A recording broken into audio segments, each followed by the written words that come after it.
I'm Dan Drake. This is Visitor Network TV and Channel 99. Today our guest is AllenReinhard, who is a man of many talents, gives his time to the town in many different ways. But one of the reasons I wanted to talk with you, Allen, is to sort of clear up some of the confusion about beach access and rights of way and so forth. Yes. This came up at the special town meeting, as you know. There was an article or two on there. I guess just one article. Having to do with access to the beach on Hulbert Avenue. Correct. And one of them was to take the land. The other one appeared to be to give the land back. There was some confusion. So can you try to explain what? Yes, I can. There are a couple of things to understand. First of all, that these ways were laid out back in the 1800s. When the whole development of Hulbert Avenue was laid out, or well, over time, let's say, because as we know, particularly down on Brant Point, you look at some of the old pictures, and there's nothing down there except maybe a hotel here, a couple of buildings, and so on. But as that area then developed into a summer place over the years, particularly from the time of the Nantucket Hotel was put over there in the late 1800s. Over time, as the streets, or the ways as they're called, were laid out, what happened is that there are two kinds of ways in the Commonwealth of Massachusetts, public and private. That's it. It's either a public way or private way. And what determines whether it's public or private is the actions that a municipality takes. Now, the land court specifies how a way becomes public. The town has to go through a process of laying it out, declaring that it's a public way, and there are certain legal requirements that they have to do. Is it basically an eminent domain process? Well, eminent domain is similar. And eminent domain is one of the ways that they're taking, particularly if it's an existing private way now. When those ways were laid out, they're originally private ways, mainly because if it's public, the town has a requirement to maintain the way. And as we know on Nantucket, the burden of maintenance is not always top of the priorities, let's say, for the county or the town. So as a result, many of these ways were just left as private ways. And of course, it wasn't a problem because people used them. The population was a lot smaller than it is today. And nobody really cared. People used these ways and so on. But as land prices increased and land became much more valuable, and as big multi-million-dollar houses appeared with these private ways next to them, they began to be blocked off.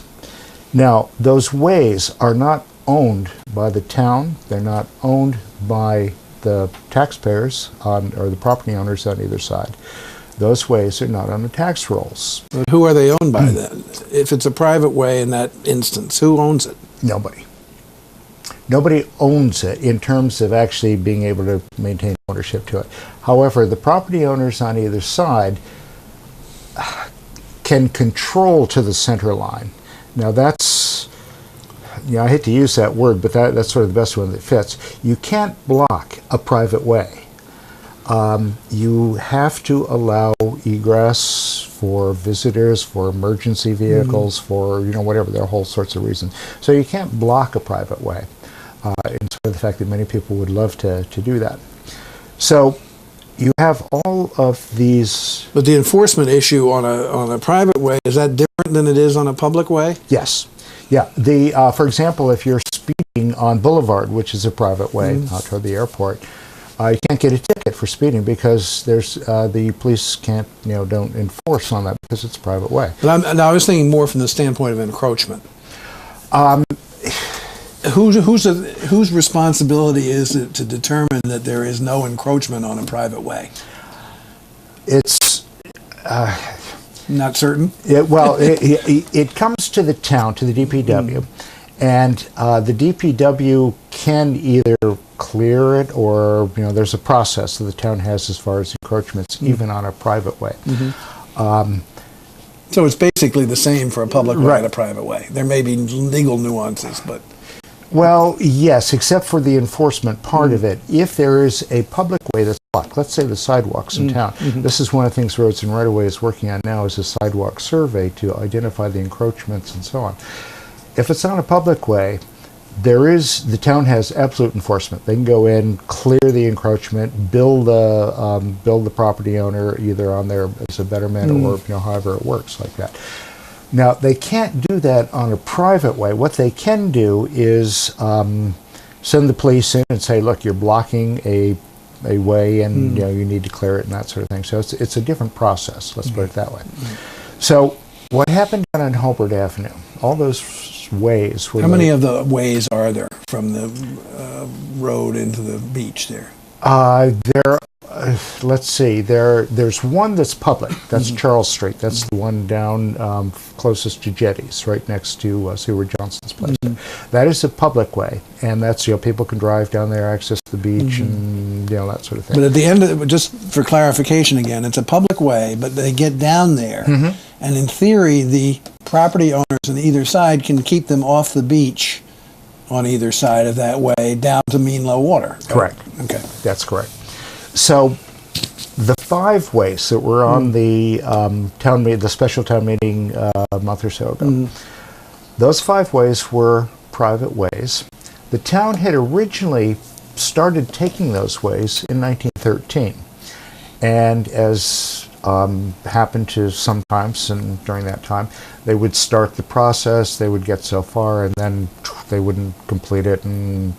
So they started 1913. Again in the 1930s, I believe 33, 34, they tried again. Didn't complete the process. Then again in the 40s came up. Now, over that time, some of the ways, because there used to be more than 5, there used to be, I think, 7 or 8 or maybe even 9. Some of those were land courted. Now, once the property owners, the 2 abutting property owners, go to the land court, and nobody challenges it, the town didn't challenge those land court takings, the property owners then acquire that property. So it becomes their property, increases their lot size, and that way is... and goes back on the tax rolls. And goes on the tax rolls. And that way is forever lost as a way. Now, what happened at town meeting, the town voted to take there are 5 private ways. They voted to take those ways. Now those ways are, I think most of them are 2 rods wide, about roughly 33 feet. That goes back to the old survey measurement of rods. So what the town, by taking those ways, it extinguishes all other rights to those ways, because there are people all over Hobart Avenue and the other streets on that point that have deeded access through some of those ways. That's one of the reasons that they can't block those ways, because they're deeded, people have deeded rights. So by the town taking those ways, then they will take the whole way, 33. That extinguishes all other rights. It becomes a public way. What the other article, and there were 2 articles on the special town meeting, the give back article, as you mentioned, isn't really a give back. What it is, the town only needs a path to get down to the beach. Usually the path is 4 feet or so. They'll wind it a little bit. So what the town will do is take 10 feet.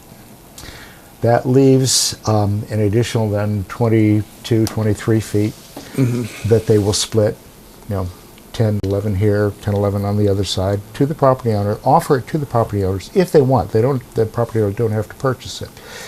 If the property, the trade is that by purchasing that extra 10 feet by whatever the length of the way is on their along their property, they increase their lot size. It gives them perhaps they can build an extra porch or expand More ground cover. Yeah, more ground cover. And in exchange for that, what the town is asking is the right to use the beach in front of their property. And that's the One Big Beach program that's tied into this. So what that second warrant article did, it gave the town the leverage to go to the property owners once the taking is complete and to say, look, we'll sell you back this strip of land.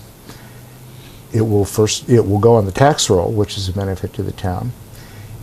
There's a path down the center, 10-foot strip, and you get down to the beach. The whole 33-foot section of beach at the end of the way is still public, so that's beach. And if the town is successful in negotiating with the property owner, then they also get access to the beachfront in front of the property. So that's how the system works. Now, this was done out in Surfside. There were, I think, 6 ways, and that really sort of started the process early in the 2000s. The town took the ways. There was a lawsuit. The town essentially lost that first lawsuit because they didn't, follow the right procedure. Went back, second taking. They did it correctly this time, and then they sort of traded off, for as far as One Big Beach, and it's turned out to be a very successful program in Surfside, out along Eel Point, West Tristram Avenue, and a couple of other places around the island where the town has implemented this.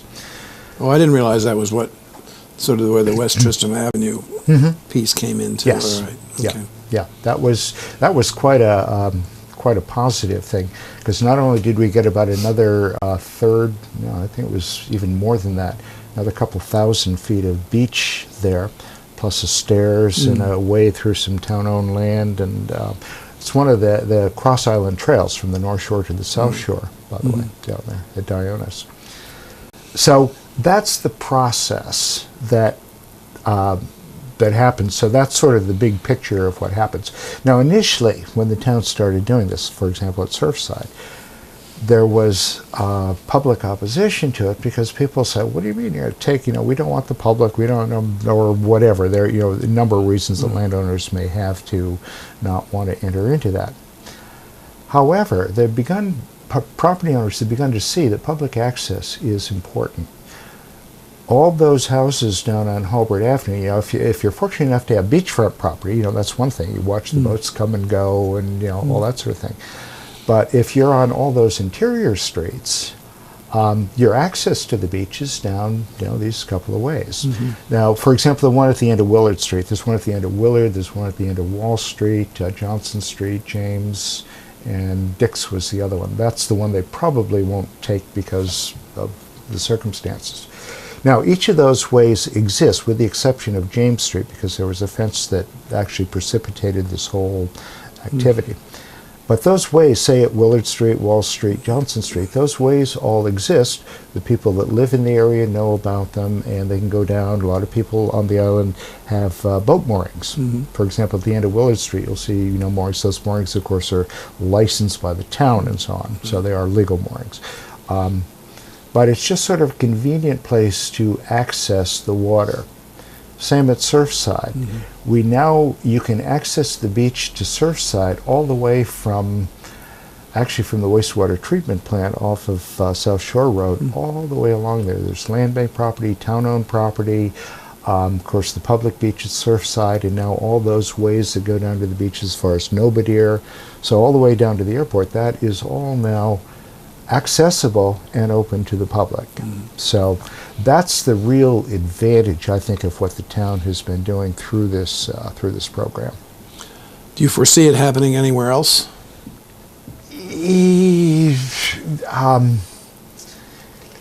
There are individual examples. One of the things the Roads and Right-of-Way Committee has been doing is looking for these rights of way where they appear around the island, and we've marked them. We've put 30 now granite public way monuments around, all around the island. In addition to that, when we were scouting for these locations, we found, I think it was 12, maybe 14 concrete monuments that were placed. Those are the ones, some of them have the bronze county road-bound monument and set into them. Those were set, some in the 50s and some in the 70s. We found either 12 or 14 of those. What we did is we now have a map with a photograph of each of the public way monuments. We have the GIS location, we have the longitude and latitude of each one, we have a written description of each one, so that they won't get lost in the future. And we provided that list to the DPW, and the idea is that they will maintain then the areas around those public way monuments. Good.